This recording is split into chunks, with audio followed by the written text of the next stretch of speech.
Hello guys, मैं मनीष और मैं आप सभी के बीच क्लास 10th के साइंस सब्जेक्ट के chapter 1 chemical reactions and equations का पार्ट 2 वीडियोस आज आप सभी के बीच लेकर के आ रहा हूं, जिसमें मैं आज पढ़ाने वाला हूं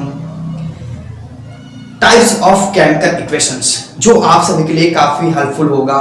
और यहां से पेपर में बहुत सारे इंपॉर्टेंट क्वेश्चंस पूछे जाते हैं। ठीक है, आज हम उसके बारे में डिस्कस करने वाले हैं। पिछली क्लास में हमने पढ़ाया था आपको केमिकल इक्वेशंस। ठीक है, आज हम डिस्कस करने वाले हैं टाइप्स ऑफ केमिकल इक्वेशंस। जी गाइस, आज जो टॉपिक ले रहे हैं टाइप्स ऑफ केमिकल इक्वेशंस के बारे में, तो हम यहाँ पे समझेंगे कि टाइप्स ऑफ केमिकल इक्वेशंस कितने टाइप्स का होता है और उसके रीजंस क्या क्या होते हैं। ठीक है गाइस, ध्यान देना। तो डिस्कस कर रहे हैं। ठीक है, केमिकल इक्वेशंस, रासायनिक समीकरण। ठीक है गाइस, यहाँ पे ध्यान देना कि रासायनिक समीकरण जो होता है वो 2 टाइप्स के होता है। ठीक है, पहला होता है बैलेंस्ड केमिकल इक्वेशन और दूसरा होता है अनबैलेंस्ड केमिकल इक्वेशन। हिंदी में बोले तो संतुलित रासायनिक समीकरण और दूसरा होता है असंतुलित रासायनिक समीकरण। ठीक है गाइस, अब हम डिस्कस करने वाले हैं यहाँ पे कि संतुलित रासायनिक समीकरण बैलेंस केमिकल इक्वेशंस और अनबैलेंस केमिकल इक्वेशंस को डिफाइन करना, यानी परिभाषित करना। ठीक है, और यहाँ से अभी हम एक टॉपिक उठाएंगे जो बैलेंस अनबैलेंस केमिकल इक्वेशंस है, और यहाँ से जो पूछा जाता है पेपर में क्वेश्चन जो है उसके बारे में डिस्कस करेंगे कि अनबैलेंस केमिकल इक्वेशंस को कैसे बैलेंस्ड किया जाता है, यानी असंतुलित रासायनिक समीकरण को कैसे संतुलित किया जाता है। इसके बाद हम टॉपिक को स्टार्ट करने वाले हैं जो बहुत ही इंपॉर्टेंट है और बहुत सारे बच्चों को ये डाउट्स होता है, और आज हम इस टॉपिक के माध्यम से समझेंगे और इसको डिस्कस भी करेंगे। गाइस, अब हम डिस्कस करने वाले हैं बैलेंस्ड केमिकल इक्वेशंस के बारे में और उसको डिफाइन करेंगे बैलेंस्ड केमिकल इक्वेशंस क्या होता है। ठीक है, तो ध्यान देना।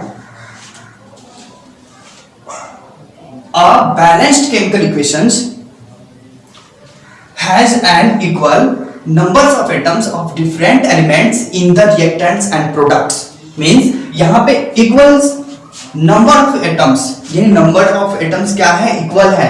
ठीक है, क्या बता रहा है, of different elements, different elements में नंबर ऑफ एटम्स जो होते हैं वो इक्वल होते हैं in the reactants and products. और रिएक्टेंट्स और प्रोडक्ट्स में क्या होता है, नंबर ऑफ एटम्स जो होते हैं आपस में इक्वल्स होते हैं, तो ये क्या होता है, बैलेंस्ड केमिकल इक्वेशंस होता है। ठीक है गाइस, अब हिंदी में समझेंगे कि संतुलित रासायनिक समीकरण, तो ये वह समीकरण जिसके दोनों ओर प्रत्येक तत्वों के परमाणुओं की संख्या समान होती है, वह जो होता है संतुलित रासायनिक समीकरण कहलाता है। यानी बोथ साइड, अगर हम अभिकारक की बात करें और उत्पाद की बात करें, तो दोनों तरफ जो होते हैं अणुओं की संख्या कैसे होती है, तो समान होती है। ठीक है, तो यहाँ पे हम उसको क्या कहेंगे, बैलेंस्ड केमिकल इक्वेशन, यानी संतुलित रासायनिक समीकरण। ठीक है, एक एग्जांपल के तौर पर समझेंगे H2 + Cl2।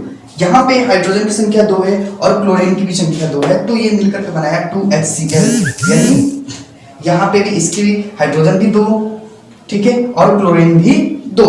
इस तरीके से क्या होगा गाइस, समझ में आ गया होगा कि बैलेंस्ड केमिकल इक्वेशंस में दोनों तरफ जो होते हैं इलेक्ट्रॉनों की संख्या कैसे होती है, सॉरी, बैलेंस इक्वेशन के दोनों तरफ परमाणुओं की संख्या जो होती है वो समान होती है। अब हम डिस्कस करने वाले हैं अनबैलेंस्ड केमिकल इक्वेशंस के बारे में। ठीक है गाइस, ध्यान देना कि अनबैलेंस्ड केमिकल इक्वेशंस यानी असंतुलित रासायनिक समीकरण। ठीक है, N unbalanced chemical equations has an unequal, ठीक है, number of atoms of different elements in the reactants and products, यानी अनइक्वल्स।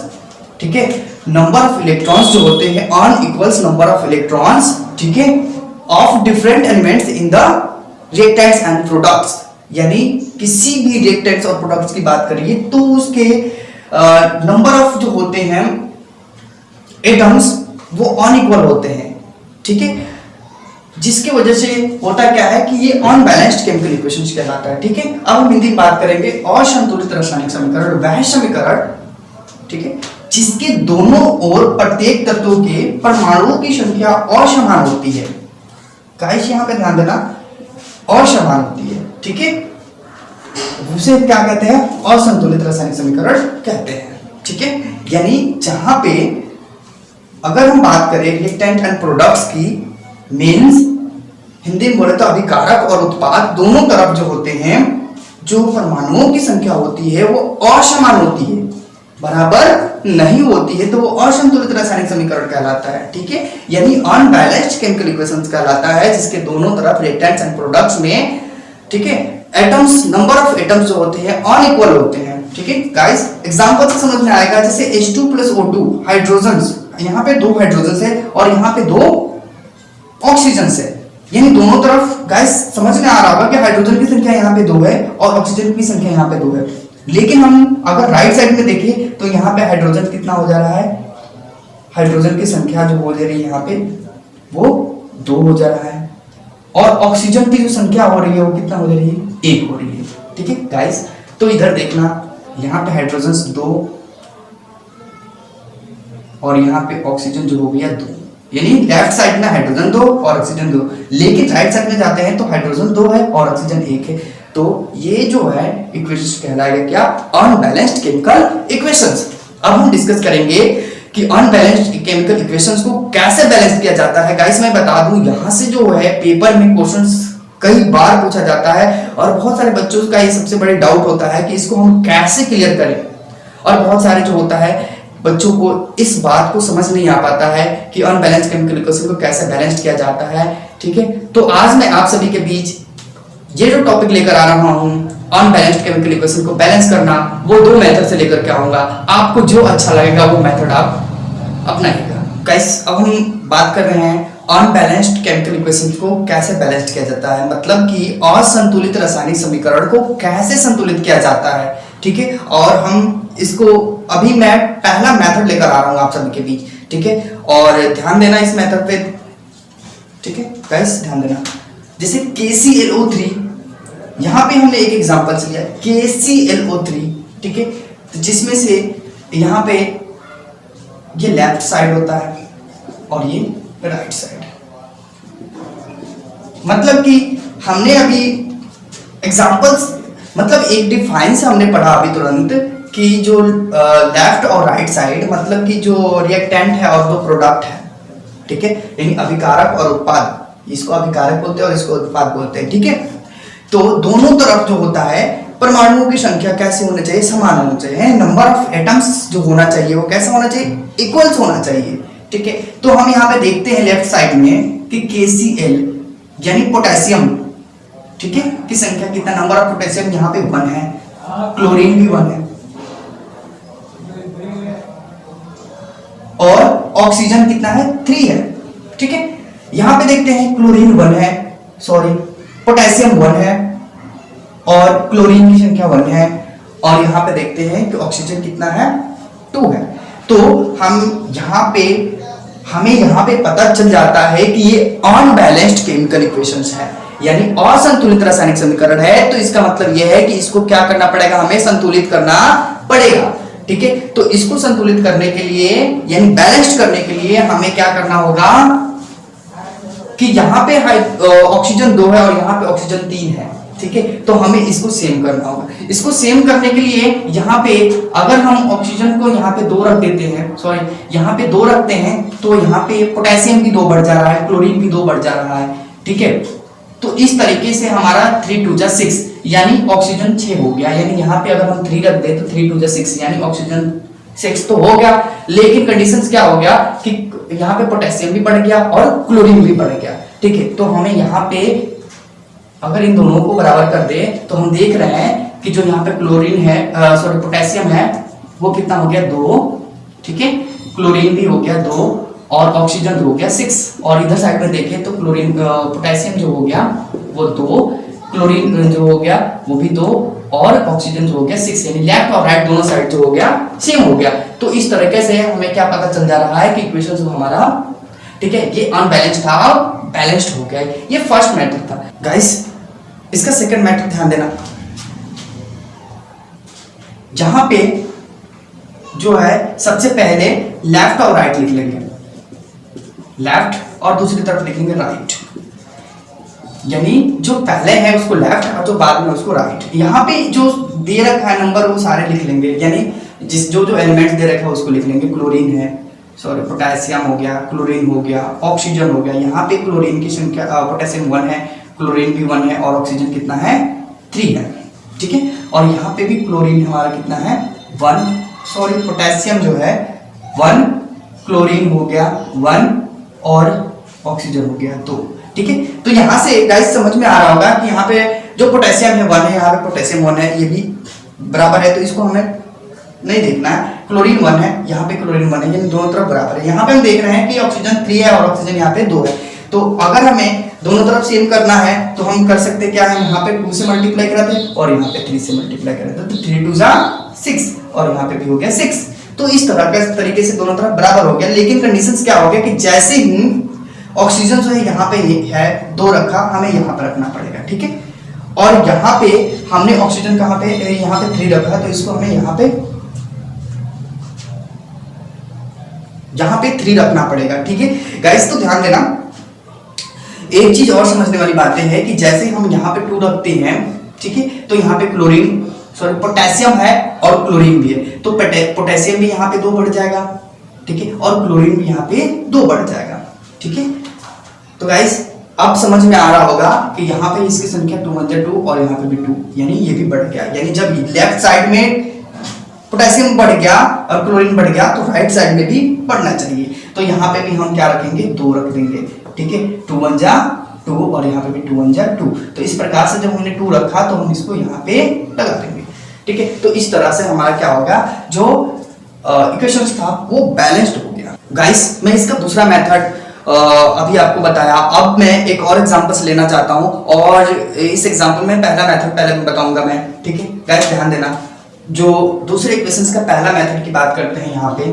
ठीक है, यानी दूसरा एग्जांपल्स है यहाँ पे, और हमारे पास जो है Fe है प्लस H2O है और Fe3O4। यहाँ पे आपको साफ साफ दिखाई दे रहा है कि यहाँ पे Fe यानी आयरन की जो नंबर्स ऑफ आयरन्स है यहाँ पे 3 है और यहाँ पे 1 है। ठीक है, और यहाँ पे हम देख रहे हैं कि नंबर ऑफ ऑक्सीजन 4 है और यहाँ पे 1 है। ठीक है गाइस, आपको हाइड्रोजन 2 है और हाइड्रोजन 2 है, लेकिन गाइस आपको अच्छे से समझ में आ गया होगा कि ये अनबैलेंस्ड केमिकल इक्वेशन है, यानी असंतुलित रासायनिक समीकरण है, और इसको हमें क्या करना है, बैलेंस्ड करना है, यानी संतुलित करना है। उसके लिए हमें क्या करना पड़ेगा, ध्यान देना। ठीक है, यहाँ पे 3 है, Fe3 है, तो हमें इसको भी 3 करना होगा। ठीक है गाइस, एक बात मैं बता दूं, ये जो 3 हमने लिखा, आपके मन में एक विचार आ रहा होगा कि हमने इसको यहाँ पे क्यों नहीं लिखा। ठीक है, तो गाइस जिसको भी हम बैलेंस करते हैं, संतुलित करते हैं, तो उसके लिए हम कहाँ रखते हैं, यहाँ पे रखते हैं। चाहे वो किसी भी तरह के इसमें और कोई नंबर है तो भी हम उसको वैसे ही रखेंगे। ठीक है, तो ध्यान देना, तो हम यहाँ पे Fe हमने क्या रखा, 3 रखा। ठीक है, अब यहाँ पे जैसे ही 3 रखा तो ये 3 3 सेम हो गया, लेकिन ऑक्सीजन यहाँ पे 4 है और हमें भी ऑक्सीजन को यहाँ पे 4 करना होगा। और ऑक्सीजन को 4 करने के लिए अगर हम यहाँ से, यहाँ पे 1 ऑक्सीजन है तो यहाँ पे 4 से मल्टीप्लाई करा देंगे तो 4 हो जाएगा। लेकिन एक कंडीशन आ जा रही है कि यहाँ पे 4 2 जा 8, हाइड्रोजन की संख्या बढ़कर कितना हो जा रही है, 8 हो जा रहा है। लेकिन हमें अब क्या करना है, हाइड्रोजन को भी 8 करना पड़ेगा राइट साइड में। ठीक है, क्योंकि यहाँ पे लेफ्ट साइड में 4 2 जा 8 हाइड्रोजन हो गया और इधर कितना रह गया, 2 रह गया। तो इस तरह से हमारा अभी इक्वेशन अनबैलेंस्ड है, तो इसको बैलेंस करने के लिए हमें क्या करना पड़ेगा, हमें यहाँ पे 4 और लगाना पड़ेगा। अभी ये क्लियर हो गया, 3 Fe3 4 2 जा 8 4 2 जा 8 हाइड्रोजन, ऑक्सीजन से यहाँ पे 4 हो गया और यहाँ पे भी ऑक्सीजन कितना हो गया, 4 हो गया। इस तरह से ये बैलेंस्ड हो गया। और हम एक एग्जांपल लेते हैं, और यहाँ पे ये जो एग्जांपल्स है वो थोड़ा ज्यादा लेंथी होने वाला है। गाइस अब हम इसके सेकंड मेथड की बात करते हैं, ध्यान देना। आप पहले वैसे ही लिखेंगे लेफ्ट और इधर लिखेंगे राइट। ठीक है गाइस, Fe लिख देंगे यहाँ पे, हाइड्रोजन्स लिख देंगे और ऑक्सीजन्स लिख देंगे। यहाँ पे Fe हाइड्रोजन्स और ऑक्सीजन, लेफ्ट राइट दोनों तरफ जो भी नंबर है वो लिख देंगे। ठीक है, यहाँ पे Fe1 हो गया, हाइड्रोजन्स की संख्या आपको दिखाई दे रहा है 2 और ऑक्सीजन हो गया 1। ठीक है, राइट में आते हैं तो यहाँ पे Fe हो गया 3 और हाइड्रोजन हो गया 2 और ऑक्सीजन हो गया 4। ठीक है गाइस, यहाँ पे ध्यान देना, Fe कितना है, 3 है और यहाँ पे 1 है, तो सबसे पहले हम इसको 3 बना लेंगे। ठीक है, जैसे यहाँ पे 3 रखा, Fe की जगह पे हमें यहाँ पे 3 रखना पड़ेगा। ठीक है गाइस, अभी मैंने पिछले में वो किया था कि हम यहाँ पे नहीं रख सकते हैं, इसको हम रखेंगे कहाँ पे, यहीं पे रखेंगे। ठीक है, आगे ध्यान देना, हाइड्रोजन से हम छोड़ देते हैं, ऑक्सीजन से यहाँ पे 4 है और ऑक्सीजन यहाँ पे 1 है, तो ऑक्सीजन को हमें 4 करना पड़ेगा। जैसे ही लेफ्ट साइड में देखो गाइस, यहाँ पे लेफ्ट साइड में हमने 4 लगाया, इसलिए लेफ्ट साइड में इसको नंबर को रखेंगे, राइट में नहीं रखेंगे, इसलिए यहाँ पे 4 आया तो हम यहाँ पे 4 रखेंगे। अभी मैंने आपको बताया था हम यहाँ पे 4 नहीं कर सकते हैं, क्योंकि हम बैलेंस कर रहे हैं, इक्वेशंस को बैलेंस करने के लिए हम क्या करते हैं, यहीं पे रखते हैं। ठीक है, तो इस तरीके से क्या होता है कि हमने यहाँ पे 4 रख लिया। ठीक है गाइस, लेफ्ट और राइट दोनों सेम, और यहाँ पे 2 2 सेम, और यहाँ पे Fe3 और Fe3 सेम हो गया। ठीक है, इस तरीके से ये इक्वेशन बैलेंस्ड हो गया। आपको समझ में आ रहा होगा गाइस ये अच्छे से। ठीक है, लेकिन यहाँ पे देखना ध्यान से, जैसे यहाँ पे ऑक्सीजन से यहाँ पे कितना हो गया, 4 हो गया। ठीक है, लेकिन हाइड्रोजन से यहाँ पे ध्यान देना गाइस, हाइड्रोजन 4 2 तो 8 हो गया यहाँ पे, यानी हाइड्रोजन भी तो बढ़ रहा है यहाँ पे गाइस। आपको अच्छे से समझ में आ रहा होगा गाइस कि जैसे ही हमने यहाँ पे ऑक्सीजन को 4 बढ़ाया तो हाइड्रोजन से यहाँ पे साथ में है, और हाइड्रोजन भी कितना हो गया, 4 2 8 हो गया, यानी हाइड्रोजन भी बढ़ेगा क्योंकि इसके साथ में है, तो 4 2 यहाँ पे 8 हो जाएगा। ठीक है, तो गाइस हाइड्रोजन को यहाँ पे भी 8 हमें बनाना होगा, तो इस हाइड्रोजन को 8 बनाने के लिए हम कितने से मल्टीप्लाई करेंगे, 4 से, तो राइट साइड में 4 आ गया, यानी हम यहाँ पे 4 रख देंगे। इस तरह से हमारा 8 हो गया, यानी आप इक्वेशंस जो हो गया ये बैलेंस्ड हो गया। और इसका एक एग्जांपल्स लेते हैं, और इससे थोड़ा डिफिकल्ट एग्जांपल्स रहेगा वो, जिससे आपका पूरी तरह से जो है अनबैलेंस्ड केमिकल इक्वेशन को बैलेंस करना क्लियर हो जाए। गाइस, अब हम इसका तीसरा एग्जांपल्स लेते हैं, और ये जो है थोड़ा इससे डिफिकल्ट एग्जांपल्स है, और इसको मैं फर्स्ट मेथड से पहले बता देता हूँ, उसके बाद मैं सेकंड मेथड से फिर आप सभी के बीच लेकर के आऊंगा, ध्यान देना। तो Al, यहाँ पे एल्युमिनियम, यहाँ पे एल्युमिनियम 2 है। ठीक है, यहाँ पे एल्युमिनियम 1 है, आपको साफ साफ दिखाई दे रहा होगा गाइस। तो सबसे पहले एल्युमिनियम को हम 2 बना देते हैं, क्लियर। ठीक है, जैसे ही एल्युमिनियम को हमने 2 बनाया, यहाँ पे एल्युमिनियम हमारा सेम हो गया, लेकिन H2SO4 की बात करें, यहाँ पे हाइड्रोजन 2 है। ठीक है, यहाँ पे हाइड्रोजन 2 है, समझ में आ रहा है गाइस। यहाँ पे सल्फर 1 है, ऑक्सीजन 4 है, यहाँ पे सल्फर देखिए, यहाँ पे होल ट्वाइस है 3, यानी S3 है, और O 4 3 12 है, यानी गाइस। तो ध्यान देने वाली बातें हैं कि यहाँ पे अब हम इसको क्या करना है, सेम करना है। ठीक है, इसको सेम करने के लिए सल्फर यहाँ पे 3 लाना है और ऑक्सीजन 12, तो यहाँ पे 4 ऑक्सीजन अगर 4 में 3 से गुना करा दे तो हो जाएगा, यानी ये 3। अगर हम यहाँ पे 3 से मल्टीप्लाई कराए तो सल्फर 3 हो जाएगा, जिस तरह से सल्फर 4 3 12, यानी ऑक्सीजन 12 है तो ऑक्सीजन 4 3 12 हो जाएगा, यानी यहाँ पे हम इसको क्या रखेंगे, 3 रखेंगे। ठीक है गाइस, समझ में आ रहा होगा। यहाँ पे जैसे ही कर रहे हैं 3 2 6, अब हाइड्रोजन की संख्या कितनी हो जाएगी, 6 हो जाएगी, लेकिन हाइड्रोजन हमें यहाँ पे देखा राइट साइड में तो 2 है, तो इसको भी 6 करने के लिए हमें कितना रखना पड़ेगा, यहाँ पे 3 रखना पड़ेगा। तो गाइस, इस तरह से हमारा फर्स्ट मेथड से ये क्या हो गया, जो हो गया ये सॉल्व हो गया। गाइस, अब इसका मैं सेकंड मेथड लेकर आ रहा हूँ, ध्यान देना। ठीक है, यहाँ पे सबसे पहले ये लेफ्ट साइड और ये राइट साइड। ठीक है, एल्युमिनियम की संख्या यहाँ पे देखेंगे, एल्युमिनियम कितना है 1। ठीक है, और हाइड्रोजन कितना है यहाँ पे 2, सल्फर कितना है यहाँ पे 1, ऑक्सीजन कितना है यहाँ पे 4। ठीक है, इसी तरह से राइट साइड में लिख लेंगे, एल्युमिनियम हो गया हमारा 2। ठीक है, हाइड्रोजन हो गया 2, सल्फर हो गया देखो SO4 3 ट्वाइस, यानी 3, ऑक्सीजन हो गया हमारा 4 3 12। ठीक है, अब हमारे पास सामने आ गया एल्युमिनियम 2 है, तो सबसे पहले एल्युमिनियम को 2 करेंगे और यहाँ पे 2 लिख देंगे। ठीक है, ये इक्वल हो गया। अब इसके बाद से क्या करेंगे कि देखेंगे यहाँ पे हाइड्रोजन 2 है और यहाँ पे भी हाइड्रोजन 2 है, तो इसको छोड़ देंगे अभी। ठीक है, सल्फर 1 है, सल्फर 3, तो सल्फर को पहले हम 3 कराएंगे। ठीक है, सल्फर को जैसे हमने यहाँ पे 3 किया, ठीक है, तो ये 3 हम यहाँ पे लिख देंगे, ध्यान देना होगा आपको। यहाँ पे जैसे 3 लिखा तो हमने देखा क्या क्या, हाइड्रोजन 3 2 6 हो गए, यानी अब यहाँ पे जैसे यहाँ पे 3 रखा, इसके साथ जितने भी है वो सब बढ़ जाएंगे 3 3, यानी हाइड्रोजन भी 3 बढ़ जाएगा। ठीक है, सल्फर को 3 किया ही हमने, और ऑक्सीजन भी अब क्या हो जाएगा, बढ़ जाएगा 3। ठीक है, तो ध्यान देना गाइस। तो यहाँ पे 4 3 12 भी है, तो ऐसे ही हो गया, और हाइड्रोजन 3 2 6 हो गया। ठीक है गाइस, यहाँ पे एक ही चीज बढ़ा है, वो है क्या, हाइड्रोजन। और हाइड्रोजन जैसे बढ़ा है, ठीक है 6 हुआ है, तो हम इधर भी 3 करके इसको 6 कर लेंगे, क्योंकि हमें पता है कि लेफ्ट और राइट साइड दोनों तरफ इक्वल होना चाहिए, और इक्वल करने के लिए हमें जिस तरह से हाइड्रोजन है उस तरह से हमें इसको भी इक्वल करना चाहिए, यानी 3 रख देंगे तो 3 2 6। अब आपको यहाँ पे 2 3 1 3 12 6 2 6 3 12 2 6 3 12, यानी दोनों तरफ लेफ्ट और राइट दोनों इक्वल हो गया। इस तरह से बैलेंस्ड केमिकल इक्वेशंस बन गए, यानी संतुलित हो गए। ठीक है गाइस, आई होप आपको अच्छे से ये बात समझ में आई होगी। ठीक है, और मैं आशा करता हूं कि आप से ये अब एक भी इक्वेशंस गलती नहीं होने वाले हैं। आपको अगर अच्छे से मेरी जो वीडियो समझ में आई होगी, ठीक है, तो आप कमेंट्स बॉक्स में जरूर लिखकर बताएं कि आपको ये वीडियो कैसा लगा। लाइक, सब्सक्राइब और शेयर करना ना भूलें। और हाँ, अगर आपको किसी तरह का डाउट होता है तो आप कमेंट्स बॉक्स में लिख करके मुझे बताएं कि आपको क्या डाउट्स हो रहा है। मैं पूरी कोशिश करूंगा आपका डाउट्स क्लियर करने के लिए।